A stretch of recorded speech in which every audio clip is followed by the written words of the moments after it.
It's amazing. I'm just a little bit moved here. I was just thinking that it's stunning to realize that this morning we're in the presence of the living God.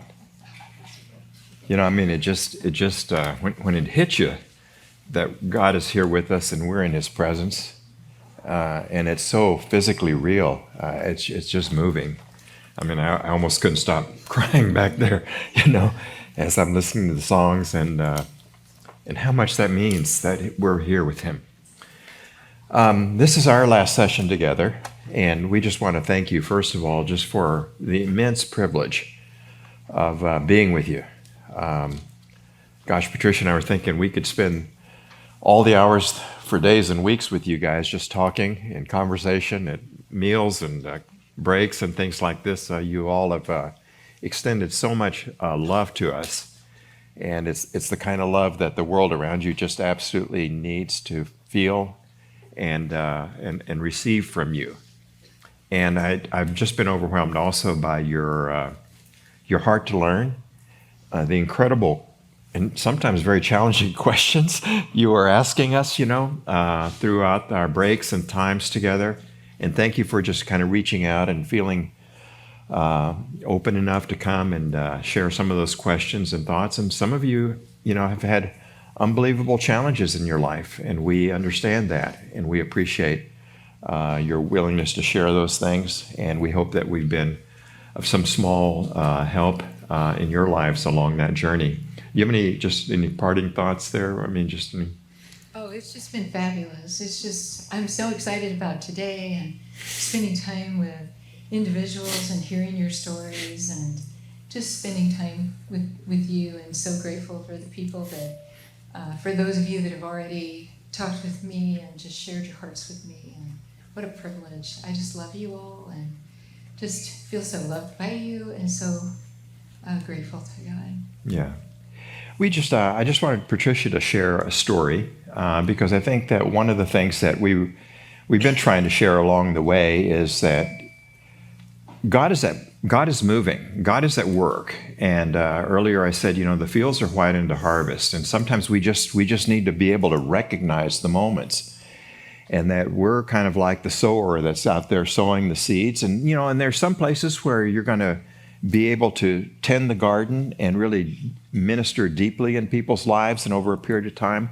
And other times there are just those moments when you're like Philip that's taken up and dropped on the side of a road, and here comes this Ethiopian eunuch that's reading the scriptures and said, I can't understand it. And he gets in the chariot, talks to him, and then God whisks him away. And there's going to be just moments like that, that we have to be alert to the long haul relationships and investments, as well as those moments where God just says, you're here for this moment, and here's how I want you to speak.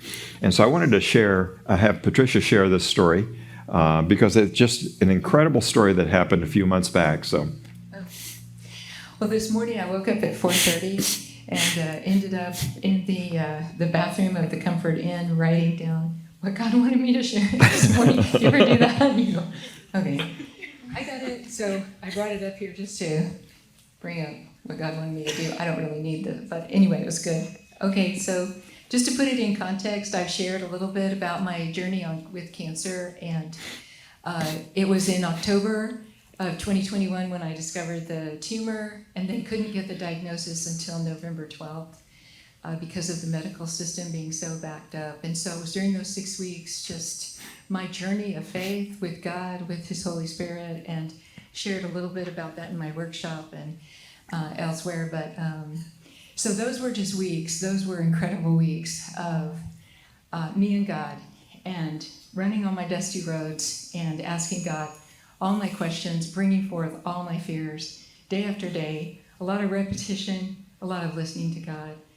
What does this mean for my life? What's getting ready to happen to me? And living in that unknown. And I think that what I determined through God, I didn't determine it. God spoke it.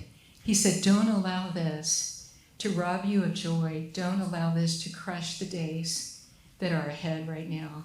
I want to meet you here while you wait. Don't let fear and dread destroy you at this time. Rest in me, lean in me. God said, I'm going to bless you through this. He didn't say, I'm going to use you. We use that word, right? God, use me. And I get it, and that's a valid word. But he didn't say, I'm going to use you. To use you in cancer is kind of a weird thing, isn't it? I mean, in hard things. But God said, I want to bless you. And then through you, that blessing is going to overflow. And that was his promise to me. I'm going to bless you first with me. I'm going to bless your family. And then as you go, just take me with you. And I will be the blessing to other people as you go. And so that was in October. Then in November, that's when I got the diagnosis, mid-November. Came home, told Dan, dropped the cancer bomb on the house. And that's exactly what it is. And but I told Dan, this is not going to rob us of the things that we have ahead in these next few months. I don't know what it means, but this is not going to steal all of that. We've got wonderful things that God has planned for us in the rest of this year. It's not going to do that. So then it was December 1st that Dan and I sat in front of Dr. Sharon, my surgeon. That was my first appointment. And it was our anniversary. I don't know. It was our anniversary. 40, I don't know how many years. 3. 43? Okay. That's a long time, isn't it? That's crazy. I'm too young to have been married 43 years. Anyway, so we sat in front of Dr. Sharon, and by that point, I was so ready to go. It's like, come on, let's get on with this. I've been waiting. I've been knowing I had cancer since October 5th, so let's just get on with this. And Dr. Sharon, turned out she was a believer. She's just one of the top surgeons in our city. And so I couldn't believe that I had gotten an appointment. Some people had said you wouldn't get in with Dr. Sharon. I did. But so we sat there, and she comes in, and the first thing, you were sitting there, and of course Dan's still in shock. And so she says, oh, Mr. and Mrs. Wooldridge, I'm so sorry that you're here. And she's got her thing that she says, right? I mean, this is the worst thing, and so sorry that you are here and you're facing this. And she's got her whole spiel. And when she stopped and paused, I just said to her, oh no, Dr. Sharon, you don't understand. I am so happy to be here. I am so ready to have your help. I need your help. And I am so excited to be here. And she just looked at us and she said, no one has ever said that in my office before. And we had the sweetest time with her. I didn't know she was a Christian, but we had the sweetest time with her. We told her it was our anniversary. Oh, what a funny thing. And so then she did an exam, and then we sat together, just the two of us, and we prayed. She prayed for me. Isn't that sweet? It's just God's blessing to me. And we had a sweet journey together, Dr. Sharon and I, over the next 6 months. But along the way, God just said, all I want you to do is just bring me with you wherever you go. You don't know what lies ahead. There's uncertainty. There's dread. It's all that stuff that just pours out of you. Just take me with you wherever you go. I think one of the first things was when I was in the chemo infusions, and you go and you sit there for about 4 hours or so, and you have one nurse that kind of monitors you and is in and out. And Holly was her name. Just this sweet, sweet little girl. And as I got to know Holly, and I think she did 3 of my infusions, but she was engaged. She's looking forward to getting married, but they had waited because her husband was facing a serious illness, her fiance. And so she just shared her story with me. And so I just brought, even though I was perplexed, even though I felt pressed in, and yet I was so excited to be there, it didn't drive me to despair. And that's what trials want to do in our lives, don't they? They want to drive us to despair. And we just see a world where people are being driven to despair by so many different things. And that's not what the Lord wants for me. He says, you can be perplexed. You'll be pressed in. But you don't have to be crushed. You have to be driven to despair. So I went through all the treatments of chemo, and then it was time for surgery. And so you go to surgery, you go to the hospital, and if you've ever had surgery, you sit in this room, this little draped off and all this stuff, and you sit there for hours and hours. And you have a nurse that is kind of in and out and taking care of you. And of course, I heard her whole life story. I mean, we're there half a day, right? And so, her divorce and this new house that she's got and her kids. And then we remodeled the whole house together. We just had a really great time while we're waiting. And Dan was kind of in and out. And so there I am. And then all these doctors are coming in and out, the anesthesiologists and all that. And you're signing things to say that if they kill you, you're okay with that. And, whatever. So let's get this done with. And so finally, this head pops through the curtain. And she's obviously a redhead. Her name is Ruby. I love it. I loved Ruby. And so, but she's all capped, right? I mean, she's all gowned and masked, and all you can see are these eyes and a little bit of red hair. She's, okay, so she's, hi, I'm Ruby. Okay, and it's time for surgery. Okay, and give me your birth date to make sure I'm taking the right person. Okay. So then she looks over and she sees Dan and she says, what did she say? She said, you want to say goodbye? She told us to, I don't know if she asked, you don't ask if this is your husband anymore because you can't assume that these people are married, right? Anyway, so she just looks over and you want to say goodbye. And so Dan gets up and, no, I don't really want to say goodbye. I'll see you later. But never mind. And so Dan comes over and just gives me a little kiss on the forehead. And I said, this is my husband. And so Ruby's all cheerful and she's behind my whatever I'm on, this bed sort of thing on wheels. And so, okay, we're off. We're on our way to surgery. And she's so cheerful. And so we go outside. The curtain opens, and you enter into this freeway of the surgery department, the area, right? I mean, it is just, wow. And you've been in this quiet little room all day, and all of a sudden, you're out, and people are flying around, and so I'm laying there looking at the ceiling, and so we turn and start down the freeway in that direction, and so Ruby is going slow because there's all this traffic in front of us, and so she leans down, and I hear her say, how long have you been married? And I probably told her the wrong number, but it's 47. Wow, she says. And then we're starting to pick up speed, because I can see the lights up above on the ceiling kind of going by a little bit faster. And you hear all these voices. Sounds like they're yelling. They're probably not, but they're all the nurses, doctors. And so on we go down this first part of the corridor, and then we have to pause and slow down, and we're going to go through this series of big double doors, and every time you do, you have to stop and Ruby goes bam right into the handicap, the thing that automatically opens it, right? And so you pause, and I mean she's really picking up speed. She's an expert. She knows exactly where we're going, and so then you go. And she bam, and then you hear someone call it, oh, Ruby, I'll get that door for you, don't worry. And so she stands there, and then I see Ruby's face, right, come over on top of me, and she's down on top of me looking at me, and she says, what's the secret?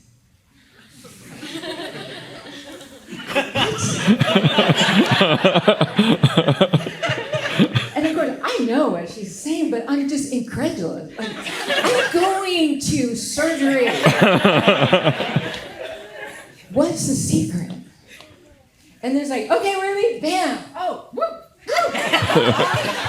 We go, and I'm going down this corridor, and the lights are flashing right by, right? I'm looking, and I'm thinking, all I can do is say, Jesus, what are you thinking?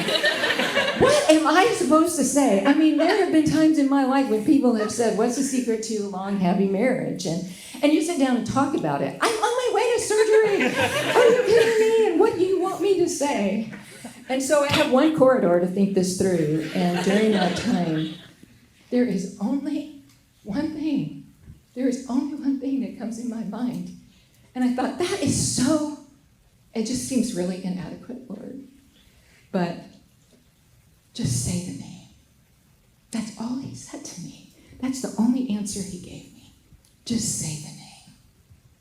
So we are racing down this corridor, and then we stop, bam, she's hitting another set of double doors. And now, Ruby's face is by my side. Like she's not over, she's here. Because she wants to hear exactly what I'm going to say. And I said to her, Ruby, all I can tell you is Jesus Christ.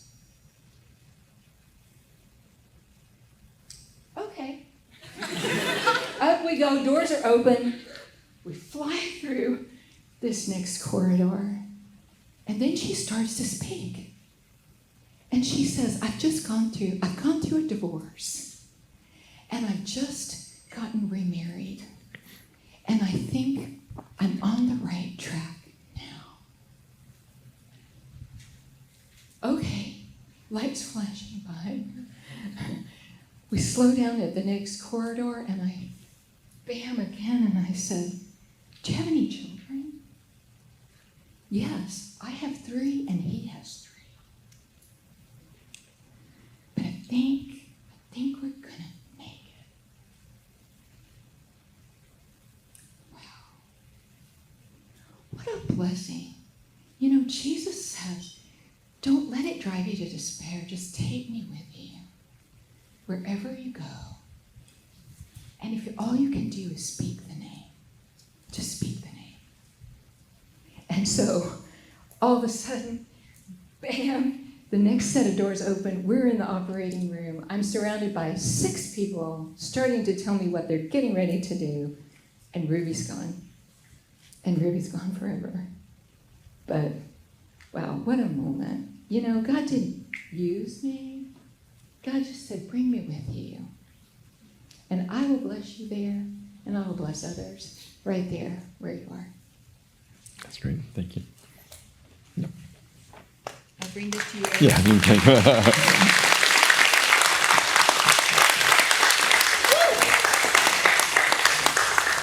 Just being in that moment, isn't it? You know, and God wants us to live that way. And that's the way doors open and opportunities open. And we just never know where the seeds are going to go. We'll never see Ruby again. All you could see about her of her was this much, right?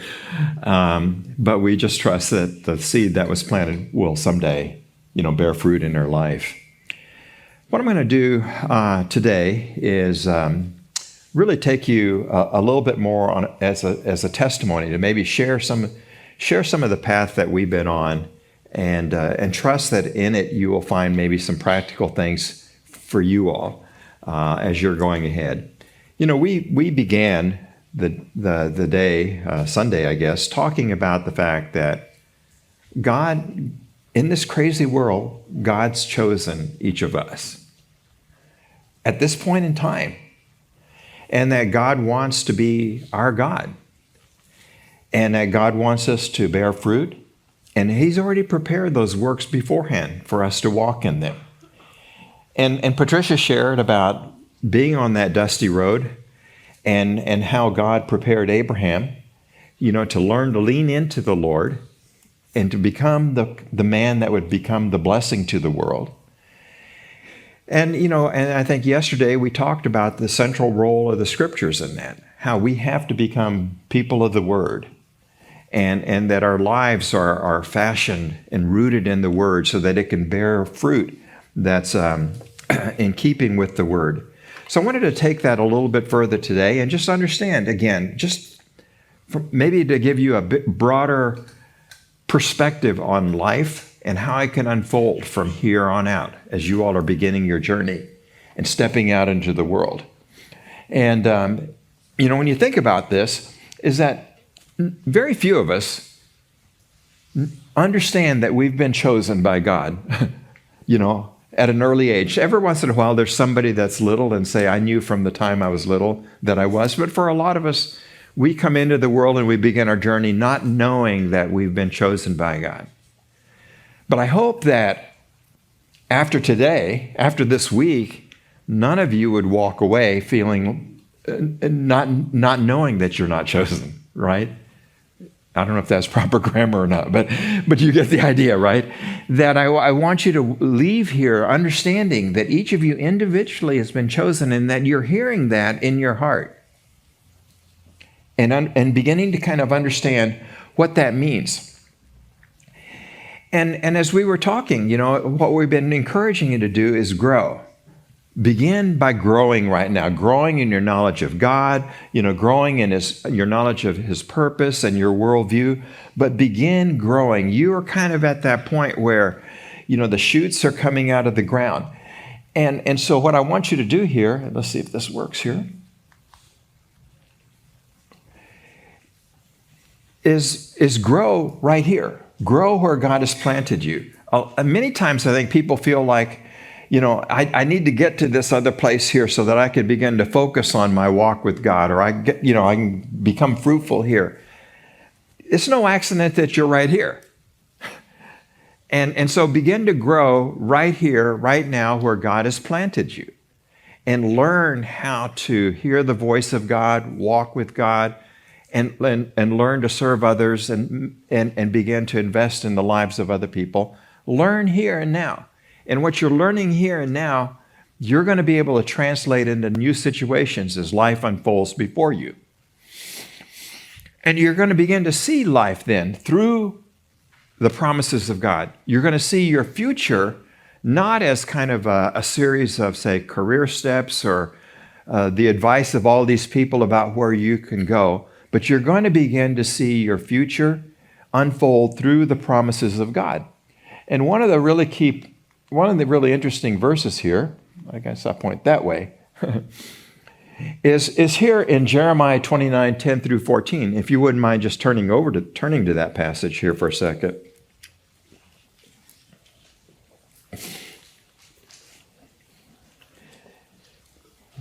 I know it's up here on the screen, but I want you to look in your word here and just kind of maybe note that in your Bible, okay?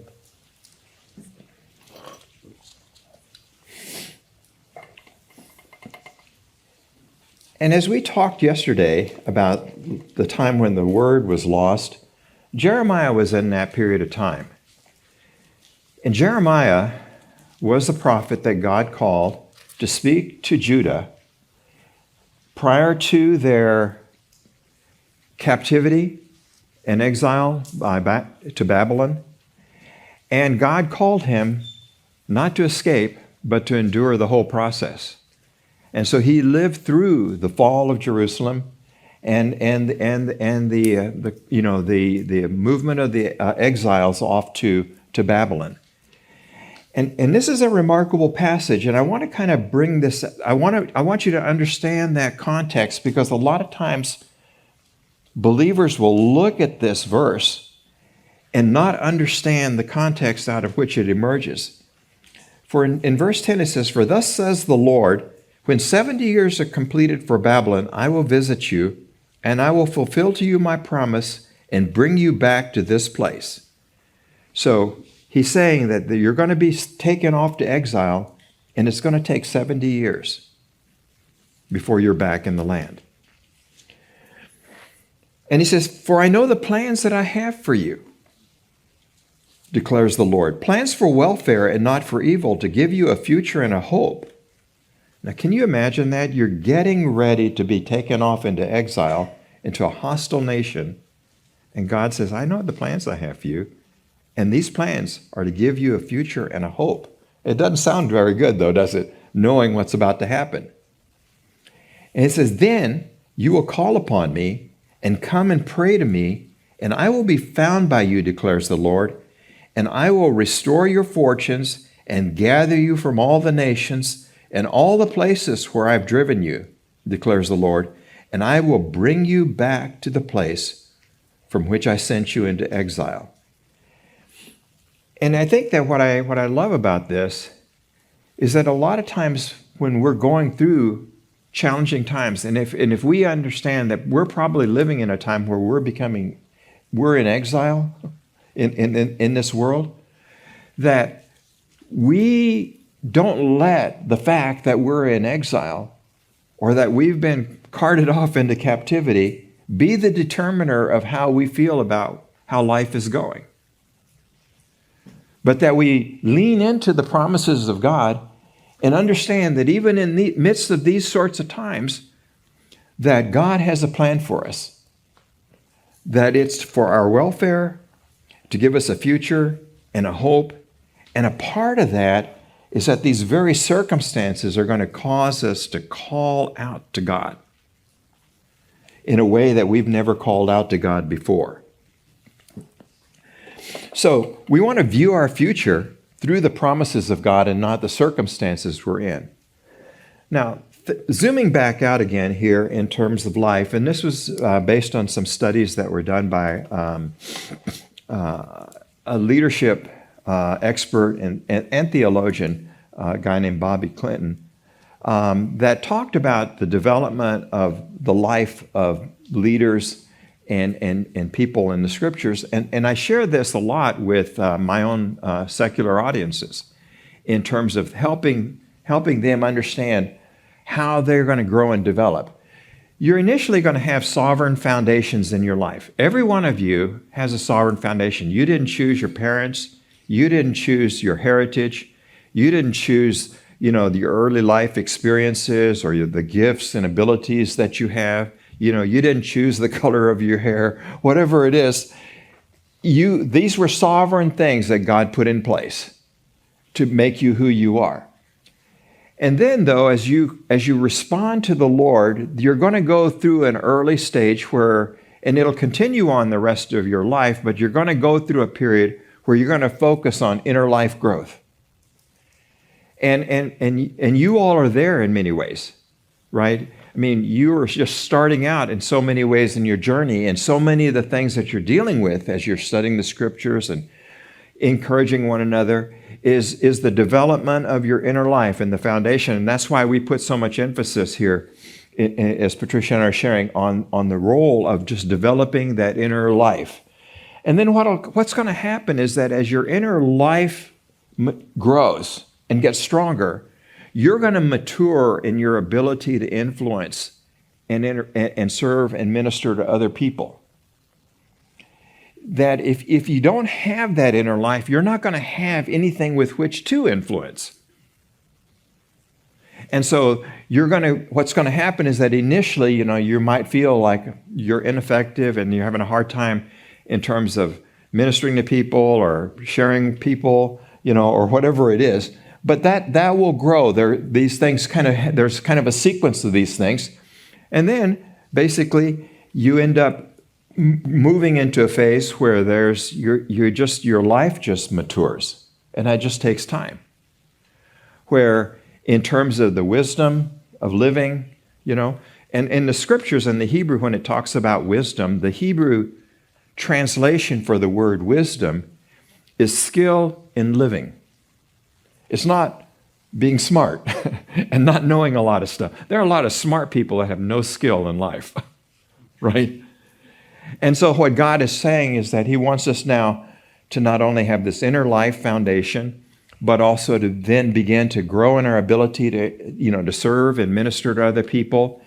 And then all of that built upon the fact that your life just becomes mature in a whole way because you've gone through trials, you've gone through experiences, you've done through things, that your ability to impact others and make a difference in the world will just only increase over life.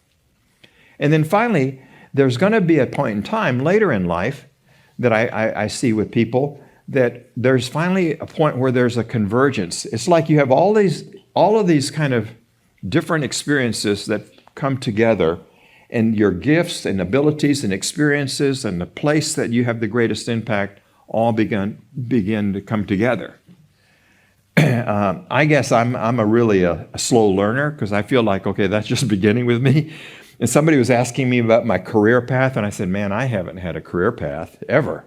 It's like my life has been just like a series of gigs, that somehow now all of that stuff comes together, and I feel like I'm right in the zone now, with the Lord. And I think that happens a lot nowadays. So just to give you a little perspective that where you are is going to build, and God has a long view for the development of your life. And what we want to do is stay faithful in the foundational things and stay with it. And what God's going to do is continually increase and continually deepen your life over time. Now, along the way, you're going to have some hidden years. you're going to have these periods in life where you're going to feel like God has lost your zip code. You know, that he is no longer knows your GPS coordinates in terms of where you are. But you see that continually in the scriptures, don't you? You know, Moses went, you know, he's raised in Egypt, right, in a miraculous way. And then he tries to take some matters into his own hands, and he gets run out of Egypt. And he spends the next 40 years, he's about 40 when he escapes Egypt. And he spends the next 40 years, basically, tending another man's sheep, squeezing sand between his toes, until God calls him again and says, okay, now it's time for you to go back, and we're going to deliver Israel. But those hidden years were invaluable in the formation of his character and his heart. And so wherever you go in the scriptures, you're going to find that leaders and people that God used are going to have hidden years where God pulls them away and says, we need to talk. We need to, just you and me. Even the Apostle Paul spent 12 years in Arabia, and we don't know what went on there. But before he reemerged as the Apostle Paul, that we know. And so know that, just be prepared for the fact that there may be times down the road here in the years ahead where it's going to feel like it's hidden, where your life might not feel like I'm making an impact right now. But stay faithful to the Lord and keep learning from him and keep building into his life. And if we had more time, I could share, from my own life on some of those things. And probably in these hidden years and along the way, you're going to have some what I just call boundary events. They're life tests. And they're not going to be tests that anybody else out there knows, but you and God know. And so you're going to have sometimes they're just tests of integrity. Are you going to do the right thing here? Nobody would know if you didn't. But before God, you know that it's a test of whether you're going to do the right thing or not. Other times, they're going to be tests of purpose. You're saying, I'm committed to the Lord. I want to be his. I want God to use me. I want to make a difference in the world. And you're going to come to a point, it's going to be inside your heart again, where you're making a decision. Am I going to keep going down that path? Or I'm going to go choose some other priorities in life? Right? And a lot of times there's a lot of temptation, a lot of pressure to divert from that path. Even Jesus was tested that way, right? In the wilderness with Satan. I says, well, I could put you in a good place, Jesus, if you'll follow me. And then there's just a test of commitment. It's related to, I think, the idea of purpose. But sometimes what happens is that we say we're committed, we're dedicated, but at some point in time, what we do is that we're still heading in the same direction, but what we do is that we throttle back and we start moving forward in kind of a half-hearted way rather than in a fully committed way. And you'll know that too. So I share these things just to say, be ready for them. These are coming. These are coming. And then you're going to have crucible experiences. And what I mean by crucible experiences are some of the things that Patricia was sharing that we've gone through. When you think about when she was sharing about the fire, this is what we walk back to. And then in that 3-month period of time or so, you had, what had happened with Annie. Prior to that, what she didn't share was as the house was burning down, Abigail was giving birth to our first grandson, and then she almost died because of just some things that were missed medically. And you're thinking, what's dangerous about giving birth to a baby? But she nearly died. And so we're thinking there that we've got the joy of a grandson, a daughter that's close to death, another daughter that's almost been murdered, and this fire is going on in the background. That's a crucible experience, I think. Right? But I think that one of the lessons that comes out of it is that it really shows, I think, it's really an opportunity for the grace of God to pour forth. There was a time previously in our lives where we were going through something like this, and our neighbors came around and said, we understand what's going on, and we were talking about it, and our conclusion was, you guys should either be dead or divorced by now. What is it that's keeping your life together? What is it? Now, we were desperate, and I would tell you that at that point in time in my life, I was the first time in my life that I had come to the point where I was thinking, I've got to wake up every morning and I have to make a conscious decision whether God is for real or whether this is just a big, giant cosmic joke.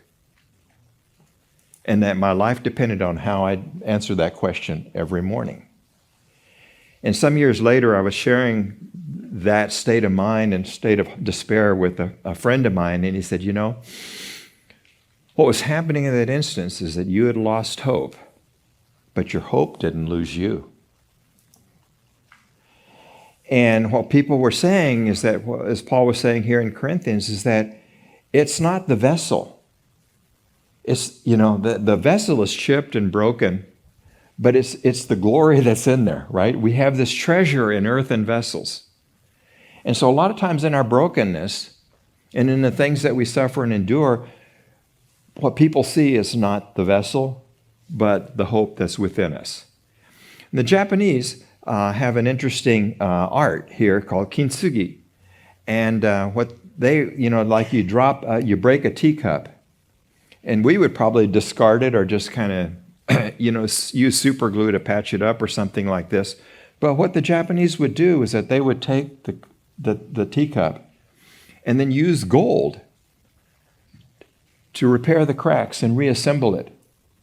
And they said that there was a beauty in something that looked like it had lived through things, right? And there's a beauty in this, isn't there? And I think that's it's like our lives. It's like we try to paper over, and cover up the cracks and the faults, because what we want to do as a part of our testimony is to demonstrate perfection and human perfection and having our act together, right? We know the answers. And really, what we're doing, what we want to do, is be authentic in the sense, accept our place in life humbly as human beings that are very flawed and broken, but at the same time that have this unbelievable treasure within us. And so I think that, if we understand that, then whatever you're suffering, whatever you're going through, is really not just for your benefit, but what it does is that it creates doors for light to shine through to the world around us. It gives us an ability to identify with others. The other part of it is that it just helps you be alert to the others around you. And Patricia, I just can't even begin to describe how God's created that alertness in her. I would be like with Annie someplace, we'd be at a store, and Patricia would be checking out at the cash register, and I'd bump Annie and I said, "Watch this, it's about to happen." And she says, "What?" I said, "Just watch this, it's about to happen." And I see Patricia talking to the cashier, and the next thing I know, there's tears streaming down the cashier's eyes. And as we walk out of the store, I would tell Patricia, "New best friend?" "Yeah, new best friend." Because I think that what happens is as you go through things, what it does is that it creates in you an alertness and a sensitivity to the people around you. You can sense it.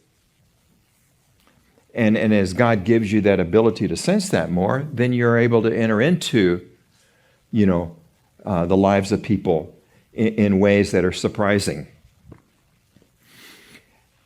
All of this is that God is writing a story in you. He's the author and perfecter of your faith. And every one of you, what God is doing is that He's writing this magnificent eternal story through you that He wants to tell to the world. And when we get to heaven, you're going to be the story that's going to be shared about what Jesus has done for you for all of eternity. And so it's a glorious story. So many times we're trying to write the story ourselves and edit it, and give it a Hollywood ending or something like this. But what God has in mind is a story that he's writing through you. And so what we want to do is just put ourselves into his arms to let him write on the blank pages of our lives. So this is kind of where we begin to kind of say, what do we do with all this stuff that we've been learning this week? And so I want to kind of take you through some of my journey from when I was a student. Yesterday I shared about my coming to Christ and kind of my initial exposure to the scriptures and sharing my testimony, but there's more to this. And my hope in this is that you would take away maybe one or two things that would be practical to you in terms of how do you take what you're learning here, what you're hearing here, and take it back into the context of the world that you're in. First thing I would say right away is that it begins with dedication. You have to make a dedicated commitment to the Lord. Romans 12:1 says, I appeal to you, therefore, brethren, by the mercies of God, to present your bodies as a living sacrifice, holy and acceptable to God, which is your spiritual worship. But the idea here is, based upon everything that the Lord has done, Paul is saying what we need to do is how do we respond to that? Well, he said what we need to do is just dedicate ourselves, put ourselves on the altar, give ourselves wholly to him. And I would challenge you to think about that for yourself. Are you giving parts of your life? Are you giving bits of your life? Are you giving certain sections, Or have you come to the point where you've said, I am putting my entire being on the altar and it is yours, Lord. And this is an offering of worship to you so that you can prove what the will of God is, what is good and acceptable and perfect through me. I pray that no one here would leave this week without having made that commitment, without having consciously said, Lord, let's do business. I'm giving myself to you. I'm dedicating myself to you, unreservedly, completely. It may feel scary, but you're putting yourself in really good hands, aren't you, when you do that? The second thing then is this question. I came to the conclusion really early because of the people that were investing in me that the key to changing the world was being able to change one person. That was what brought me to Christ. And I felt like God had chosen me, and that then my responsibility was to say, okay, invest in another. So I told you I didn't know anybody on this campus. So I literally began to walk around the University of Texas campus with 45,000 other people out there, except for the few people that I knew now. And I would say, okay, Lord, you chose me. Now I know there's at least one other guy out here that you've chosen. Where is he? And so I would walk around the campus praying every day and saying, where is he? Where is he? And I would challenge you to walk around your campus or your spheres of influence and say, God, I know he's there. I know she's there. Where is he? Where is she? Lead me to that person that you've chosen. Pretty simple prayer, isn't it? But think about what it would be like to kind of go back to where you are and just walk around and just say, God, where is he? Where is she? And begin to be committed to God's purpose and strategy of changing the world through the life of one person.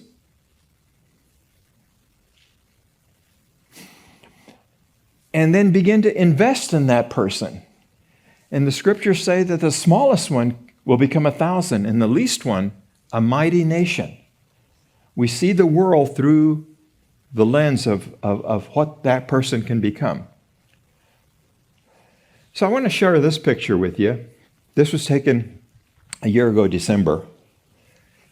And it had been on my heart to do this for some time. And so we finally pulled the trigger. And what I did was that I called up these guys, which was the first group of guys that God led me to disciple 50 years ago. And I called them all up and I said, hey, we haven't been together in decades. And in some cases, we hadn't spoken to each other in decades.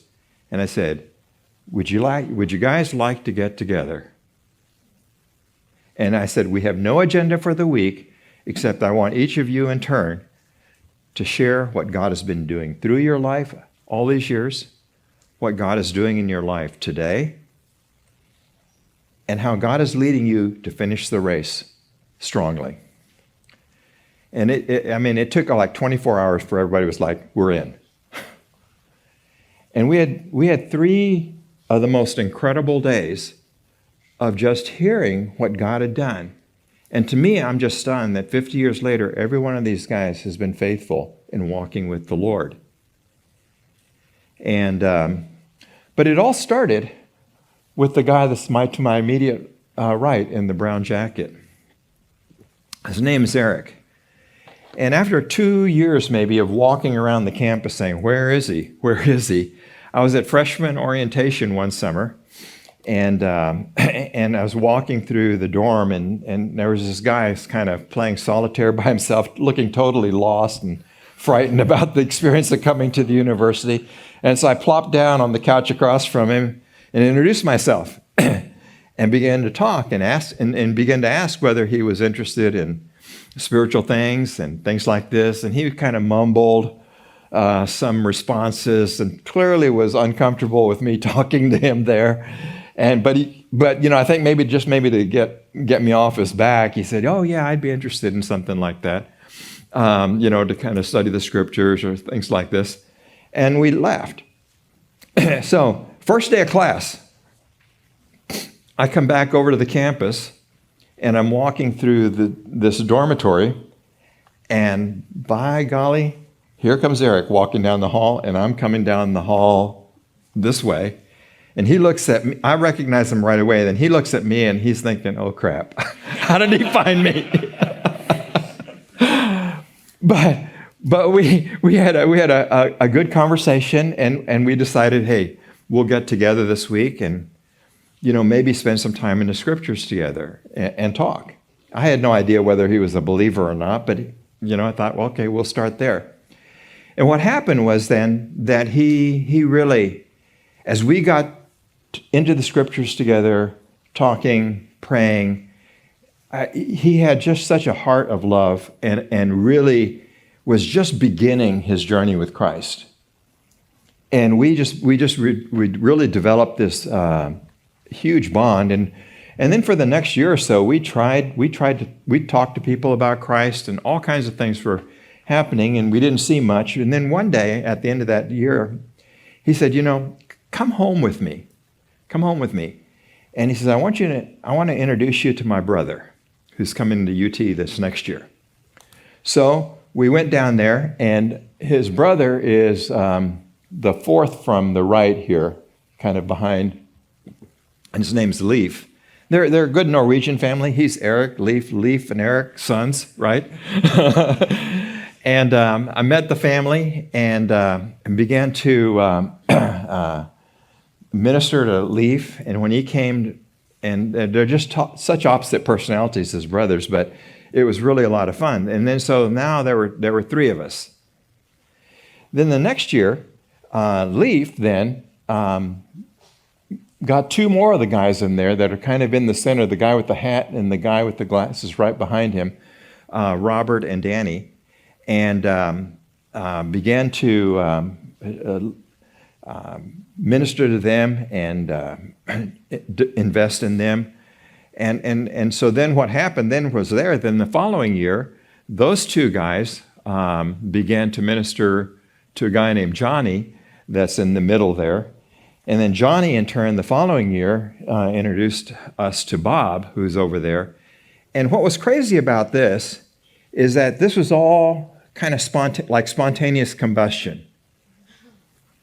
And a number of years ago, I was at Glen Eyrie, and a guy came to work as an intern for me, and we got to comparing notes with Jason and I, and it turned out that Jason, who is from the Davis area, was the 7th generation from these guys in terms of the multiplication process. One at a time. And so, Danny in the middle, the guy, kind of the tall guy right in the middle, is a pastor. He's planted 32 churches in Central Texas. Others are business leaders. One of them, Johnny, in the middle, has been a church planter abroad in Southeast Asia and other places like that. But as we began to compare notes and you hear the stories of what God had been doing over their life, I was just in tears, just stunned by the global impact that these guys have had. And then to kind of come back together and just say, okay, guys, it's amazing what God has done. And it's not like they've all had an easy life either. They've gone through crucibles. But the idea is, okay, in the years that we have left, how do we finish strong? I want to tell you one thing today, too. It's that these guys have been praying for you guys all week. And they're just saying, let's keep the investment going, right? They said, let's see another group rise up out of this generation. And it's I just covet those prayers so much. But I just thought, if I'm coming here, I got to let these guys know in some ways that I'm going back to my roots with students here. And they were just like all in. We're praying. We want to see God do this again. And amazing, isn't it? That generations removed and miles removed, that we're still a part of the same team like this. So what do we do once we banded together? Well, one of the things that we did, as I said, I was walking around campus praying, but we really banded together to pray because we were just this little small band of people in this big campus. And it wasn't like we joined a big ministry group or anything else like that. So we just began to pray. And we would spend every quarter a day of prayer and fasting together and just praying for the campus, praying for people that we knew. And we would also pray. We had these little cards that were descriptions of countries around the world and people groups all over the world. And we would pray for specific people groups all over the world. And what was interesting, I was one of the guys there. I was speaking to a men's retreat about a month ago. And it's interesting, too, because that men's retreat was for a group of men from a church that was founded by one of those guys' sons. And to me, it was kind of like, it was so remarkable to say, man, to stay connected generationally.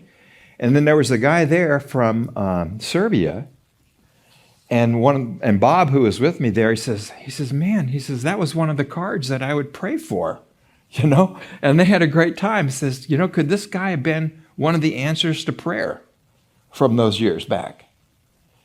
And so we would pray like this. When we came to Irvine, we had a situation where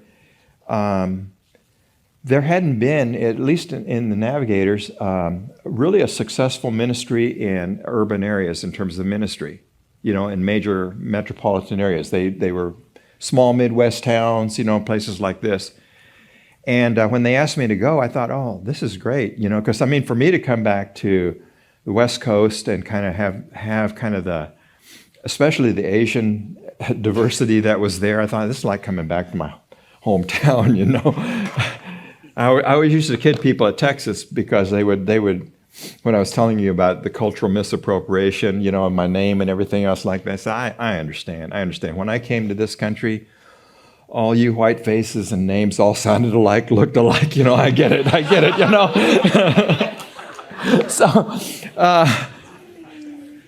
but when we got to Irvine, God said, look, there are so many Christian ministries on campus. He said, I just don't want you to go in there and just kind of rearrange the fish into different aquariums. And so he said, I want you to start with people that don't know Christ.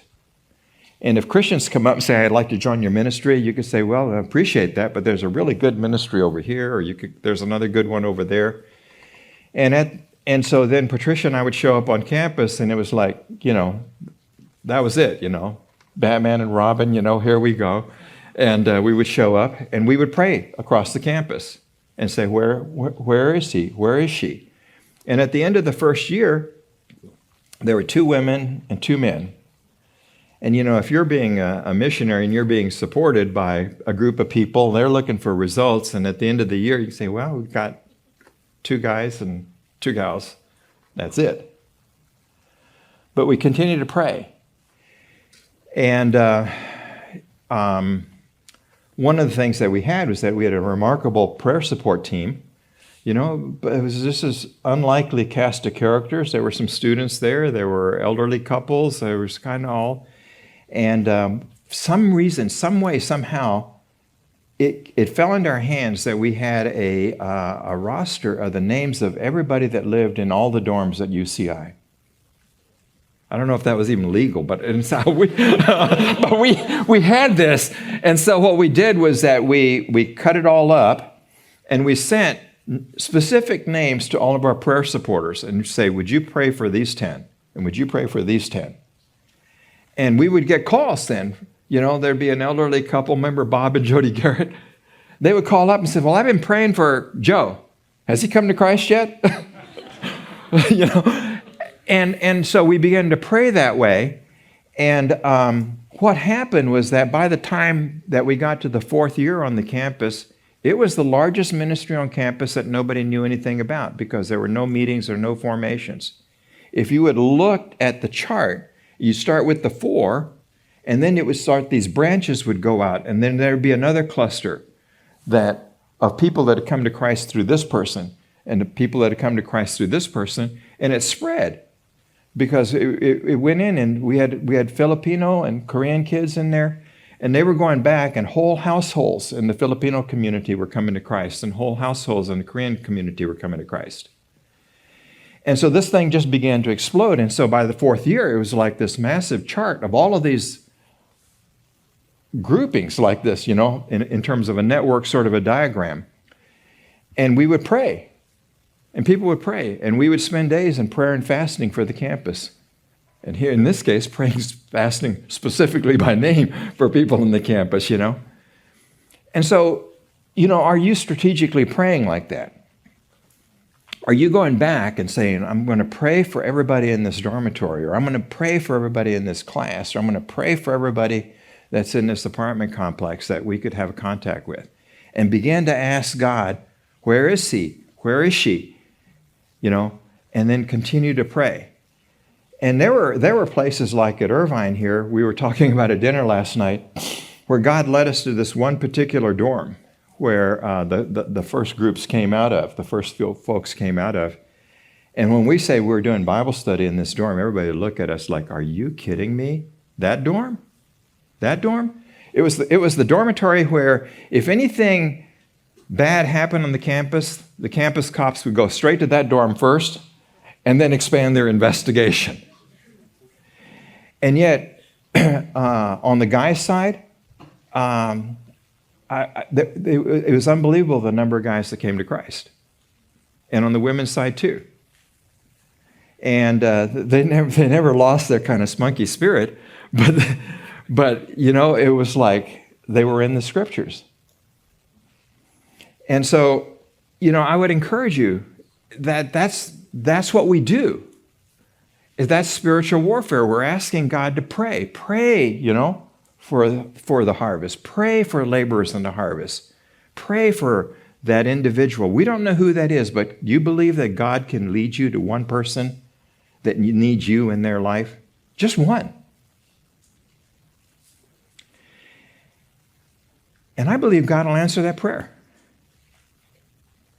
And can you imagine that if you come back to this conference next year and each of you brings that one, Not asking for a bunch, just one. Can you trust God for one? And then, I talked about studying the Word. That was the team that would get up and meet every morning at 6:30, and on Saturday mornings and study the Word and the investment in the Word. And it was interesting when we were getting together, they were still talking about some of those Bible studies and some of the things that we discussed in those studies. And I'm thinking, 50 years ago, and you still remember that study in 2 Corinthians and what we talked about, And I thought, that's unbelievable. But another part of the study of the Word, too, I would say, is I think that in terms of reaching people today's world, it's going to take you engaging them in the Scriptures. When I came to UT, we were right in the middle of basically, there's a movie out called The Jesus Revolution, right? You might have heard about that. I haven't seen it yet, but I kind of know the story because I kind of lived it. Is that when we went to UT and we were sharing with Christ with people, God was doing something amazing. And you could literally talk to 3 people, cold turkey, total strangers, and know that 1 out of 3 would accept Christ. It was just staggering that God was just doing that. So it was like, okay, let's just go talk to as many people as we can, because they were coming to Christ like that. And then over the next years, what we began to see, that it began to diminish. And then we might have to say, okay, then that's where we developed an evangelistic study in the book of John, where we study the first 3 chapters of John. And then after 3 weeks, usually, of just kind of studying the Scriptures, people would come to Christ. And then eventually, though, that wasn't enough. And we were saying that if we could encourage people to study the Scriptures with us, it might take months, but they would come to Christ. And one of the guys in this dormitory, I remember, was a guy named Craig that was living across the hall from one of these guys. And we asked Craig if he wanted to come to study, and he began to talk about how Christians are stupid and the Bible's stupid, and it's got so many errors and things like that. And I said, well, that's fine. Why don't you come on over? And he says, yeah. I said, I'd love to be involved in that study to show you guys how out to lunch you are. And it was interesting because we would get into the Scriptures and we'd be studying John, and he would raise his objections, and we'd say, well, is that what Jesus is saying here? No. And after a few months, there were several weeks where he didn't say anything. And I said, Craig, you haven't said anything in the last couple of sessions. What's going on? He just kind of looked at me and says, it's all true, isn't it? And he committed his life to Christ, and he's still faithful to the Lord to this day. And it happened in Davis, where we ended up in a fraternity house, and a couple of the key guys wanted to move out of the fraternity. And I said, no, that's your sphere of influence. And they stayed there, and the next year they were elected the president and the treasurer of the fraternity. And I asked the guys in the fraternity, why'd you elect these guys president and treasurer? He said, well, they're the only 2 guys we would trust in that role, And so they began to ask guys if they wanted to kind of study the Scriptures, and kind of, fraternity guy hours or something. The only time we could meet was kind of midweek at like 11:30 at night. And so I kind of dragged myself over there late at night, and we would study, and we were started in John. And they would start out initially and say, okay, why do you Christians do this? And I said, what do you mean, why do you Christians do this? Well, we saw this on the news, we read this in the newspaper, we saw this happening over here. Why do you guys do that? And I said, well, that's a good question. Let's see if Christ is like that. And we would continue on in the Scriptures. And a few months later, I realized something had changed, that their vocabulary had changed. And as they're talking about Christians. They were talking about themselves, who weren't Christians. And then they would talk about me, but I wasn't a Christian. I was really their friend that was helping them understand who Jesus was. And it was interesting to see how in their heart, they would really begin to fall in love with Jesus, you know. And as Jesus is battling the Pharisees, these guys would be cheering for Jesus, you know, and everything else like that. And every single one of those guys became a follower of Christ. So the study of the scriptures is not just for you and me, but I think it's essential in this day and age where the biblical worldview of people is so far away that we've got to get people to the scriptures. I think that one thing that I see in you all that I think is really helpful is you all are an incredibly loving group of people. And the reason that people were coming to Christ so quickly was at that point in time when it was 1 out of 3, the culture, let's say if this is the cross here, the culture was so close to the cross in terms of understanding that all you had to do was share the Word of God and the message, and that message could be met with faith. But as the culture shifted further away from that, you couldn't talk as if people were right there. And what had to happen is that people had to see kind of the hope of that and begin then to kind of move toward faith. And the further away it was that, because I had a friend that was sharing something like that, and a guy looked up to him and said, "You mean you came all the way here to tell people that?" It wasn't that they were antagonistic, it was just irrelevant in their worldview. So I think the further away people are from Christ, what we have to do is begin with the position where we love them, and they begin to kind of come into our lives and feel that love. And then as closer they get, they begin to see the hope in us. And as they begin to see the hope in us, they can begin to be hungry for the truth, to which they can respond in faith and come to Christ. But we've got to hang in there for the haul a lot of times with our friends that don't know Christ and understand where they are. So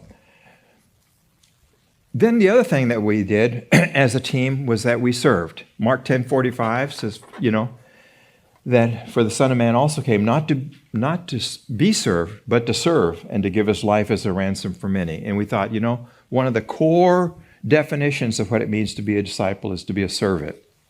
So we thought, okay, we're a bunch of college students. How do we do that? Well, what we did was that after our Bible study on Saturday mornings every other week, what we did was that we found widows in the community. And what we would do is that we would go out to the widows' homes and make repairs, repair their car, wash their car, clean their house, take care of them. And we would just do service projects like that. And so a part of the discipling process was for us to learn to develop the heart to serve. And it's interesting too, because even people that don't know Christ, that can spark something in them to be involved in serving other people. And it expanded. We had some guys that were kind of musical, and so what we would do is that we would go to a senior citizens home and we would do a worship service. Now, we had an ulterior motive in there. We realized that a lot of these homes and places like that were probably populated by men and women who, in many ways, had been kind of isolated and cast away from the world, but were faithful followers of Christ who are real prayer warriors. And so what we did was that we began to develop this whole network of seniors that were praying for us on campus. And so we would serve, right? Do good wherever we could to help out. And then in those cases we'd say, "Hey, would you pray for us?" You know, here's some folks' names that, you know, that would you pray for us? And so that's an opportunity for you all too, to say, how do I look out in the world and find opportunities to serve? And these people that you're discipling or people that you want to share Christ with, why don't you bring them into the fold by just, let's go do some good. Let's make a difference. Let's take care of people. Let's serve people. And that opens up the heart, doesn't it? And then we had the thought then is that Jesus says, "I'm among you And so we thought, okay, we've got to be among people. And I think this is a huge word in my mind, because what was happening in a lot of the campus ministries we were seeing is that as soon as somebody would come to Christ, they were extracted from the campus context and moved away. And I see that in the professional world, where people are not really engaged with the people at work, but their primary relationships are all with people outside of work.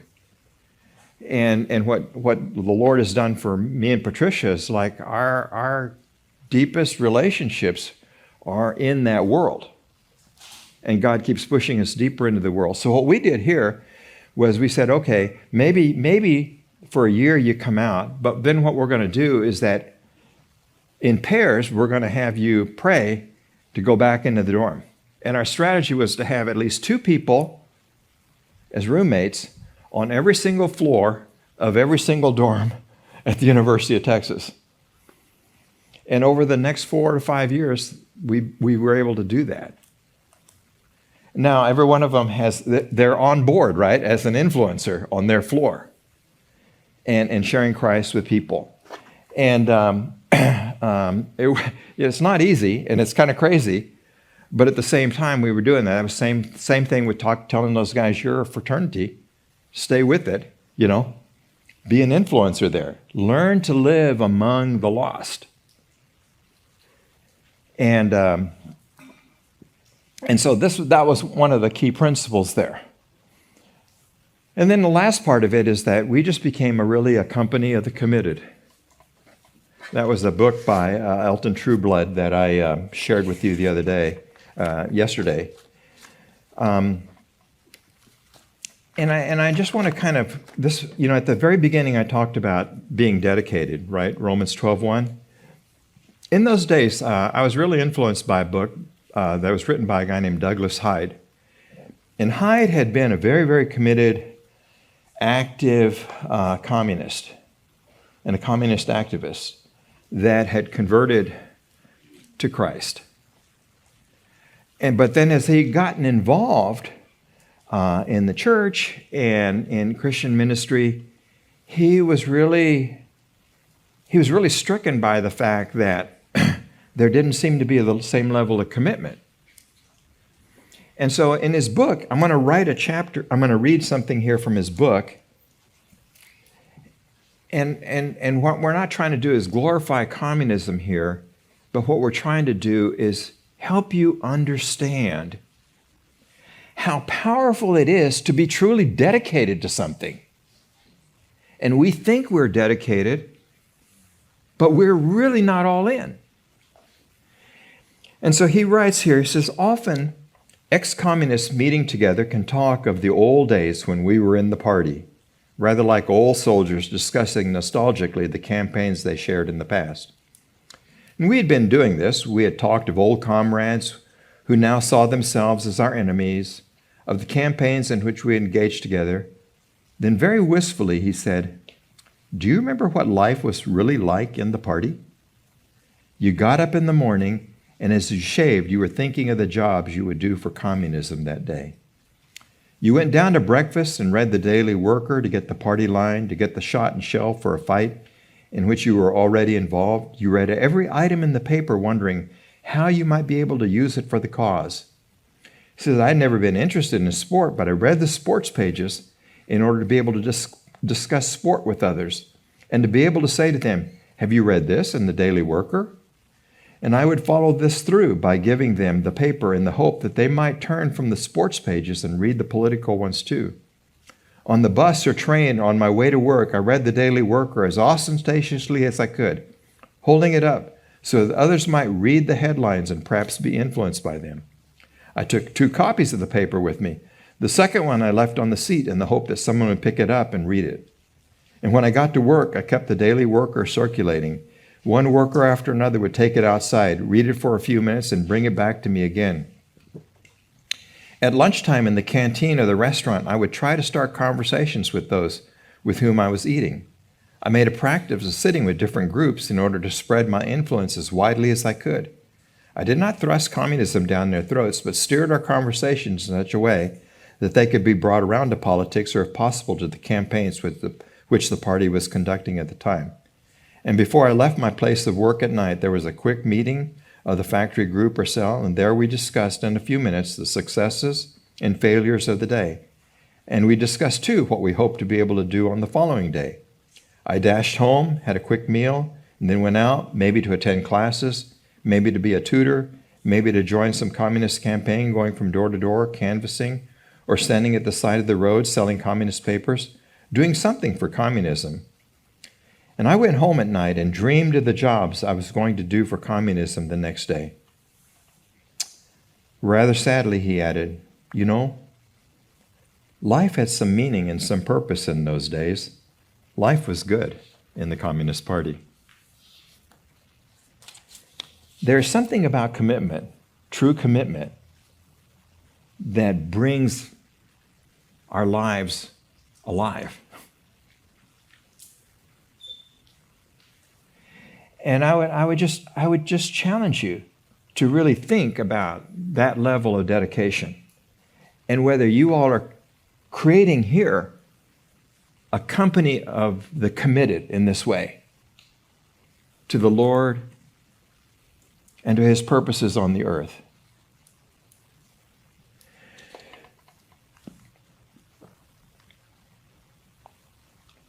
I just want to say the world needs you. The world needs you.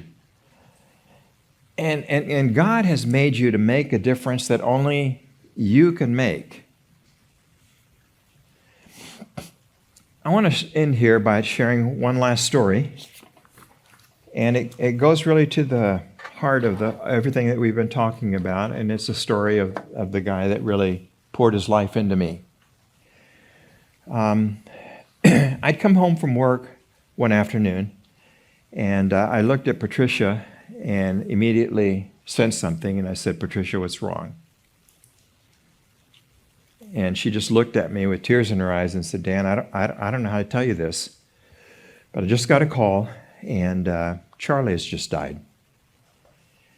And it was one of those moments where, you know, you can't breathe, your heart aches, and all these things are flashing through your head.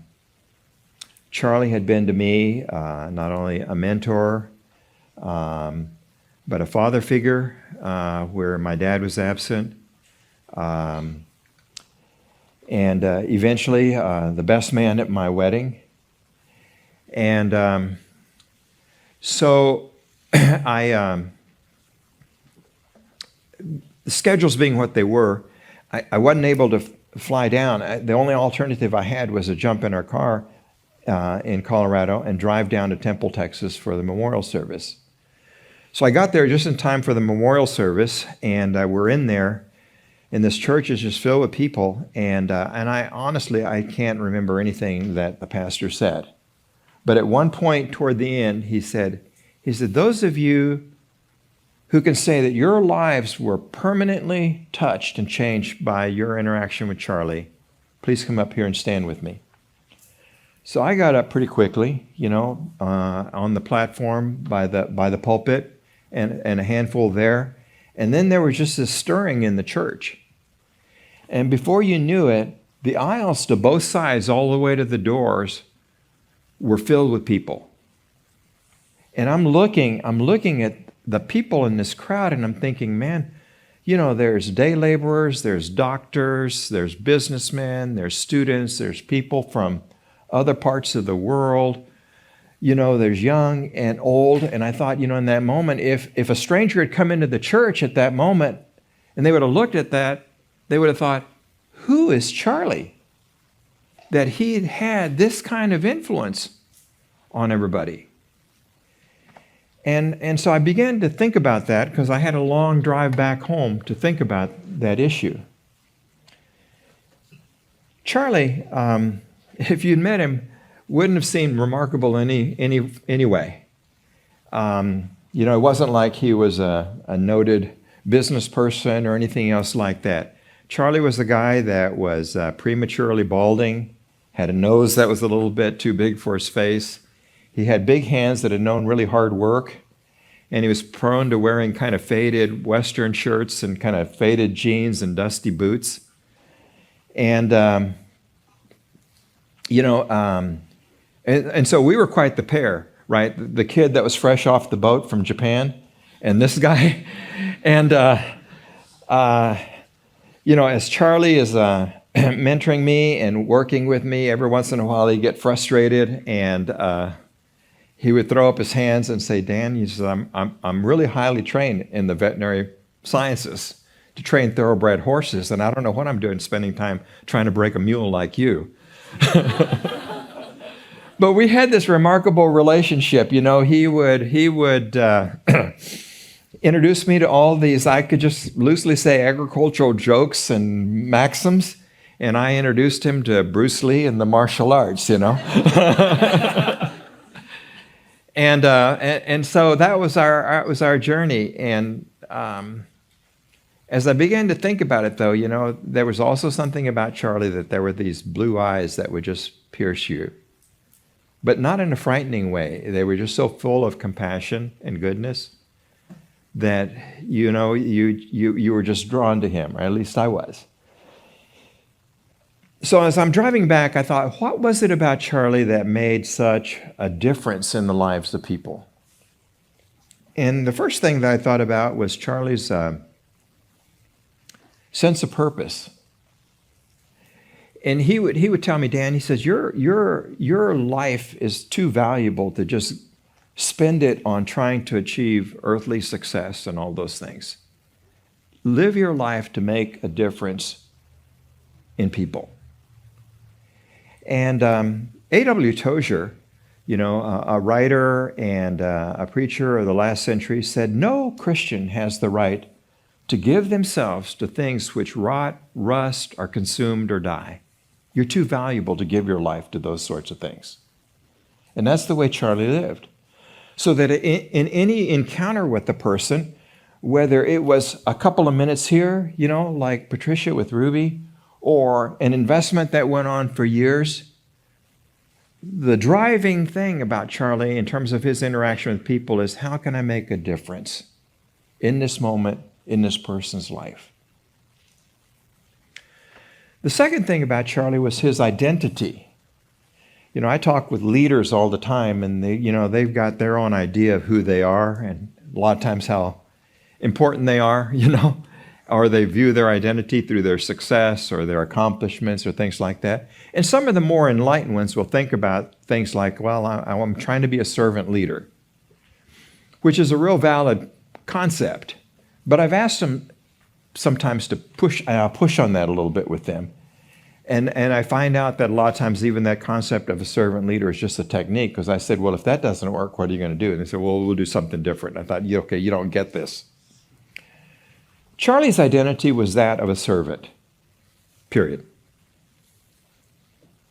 A servant that had been given the privilege of leading, but he was a servant first. And it reminded me of something that C.S. Lewis wrote in an essay, where Lewis said, we don't live in the company of mere mortals. The arts, the civilization, culture, all the great accomplishments of history are like the life of a gnat compared to the immortals. The immortals are the ones whom we love, we laugh with, we eat with, that we're with. These are immortals. And if we could view people as immortals like that, what an astounding privilege it is to serve them. And I'll talk to leaders about this all the time, and I say, look, what if you walk by the construction site that your company's building, and you looked at all these people that are laboring there, and you could look at them and say, those are all immortals. How would it change the way you serve and lead your organization, right? And so when you walk back across the campus, these are not just mere people. These are immortals. Now, they could be immortals to eternal horror, or to eternal glory. But when you look at people, are you seized with the privilege of serving others. It's a high privilege, isn't it? Then the third thing is Charlie's vision. And with leaders, a lot of times I'm looking and they have vision. There's guys that can see far into the future, see the big picture. They can see the smallest detail. But Charlie's vision was really different. And I think this is the vision that you all are onto, that I would just call third generation vision. And it's a challenge. It's a challenge. One way I try to explain it, and I can't say that we've got it figured out or perfect, but it's like in parenting. If you're a first generation parent, then basically you're raising your kids, and Patricia and I laugh about this, is that we were high capacity people, but low capacity parents, I think. That you think, okay, if our kid can get to the junior senior prom, and by the time that they're there, they can perform basic hygiene, dress themselves, and not embarrass the family, and do what they're told. Well, okay, we'll spike the ball, right? And there are a lot of leaders of organizations that are that way. The people exist for their convenience, and if they don't embarrass the company and do what they're told, that's fine. A second generation parent will say, okay, how do I invest in the child in such a way that they become good citizens, good husbands and wives, good parents, good workers in their community, good folks. Now, I think there are a lot of leaders that are that way, that they're trying to make the investment in people such that they've got good people like that. And I think that's an admirable thing. But Charlie had what I would just call the third generation vision. And that's like when you stop and think about investing in your kids, you think, okay, how do I invest in them in this moment such as that the grandkids are good citizens, good husbands and wives, good parents, etc. Now you're beginning to see a world in a whole different way. And that's what multiplication and discipleship is about. Do we see the investment that we're making in people in such a way that a generation that you cannot even see right now is exploding out there like that, right? There was a Greek philosopher who said, don't leave your message in ink, leave it in the lives of men. That's the legacy piece. So by the time I got back to Colorado, I thought I had it pretty wrapped up. I thought that was pretty profound. And a few months later, I got another call, and this time it was from Kay, Charlie's wife. And she was coming through town to go to a retreat, and she asked if she could see me.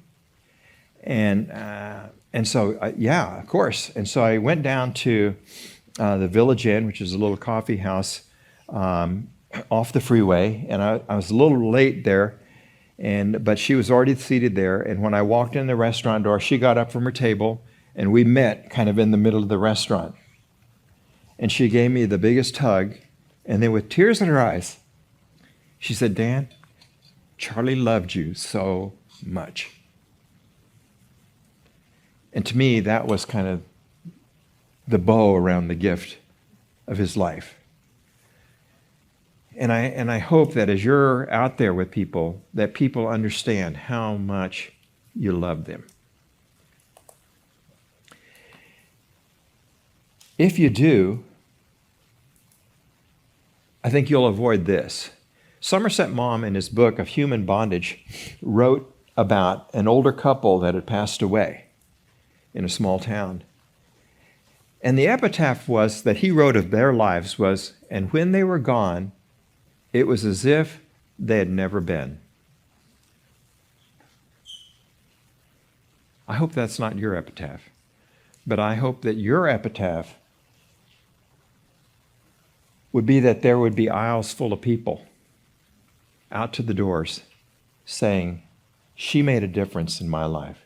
He made a difference in my life. Let's pray.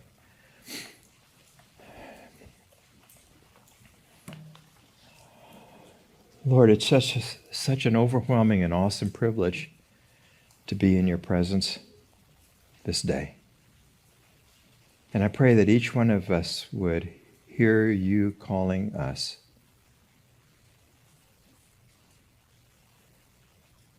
to love you, to be with you, and to accept your offer, unbelievable offer to be our God. And to serve you and to love you and to walk with you, to make a difference in the lives of people in this world, to shed your grace and glory to the world. So, Father, I pray that nobody here would leave this week without clearly hearing that, grabbing hold of that, and making the commitment to dedicate themselves as an offering to you, a living sacrifice, so that through us you could show the world who you are. Thank you for the awesome opportunity to be here with such an incredible group of people. In Jesus' name, amen.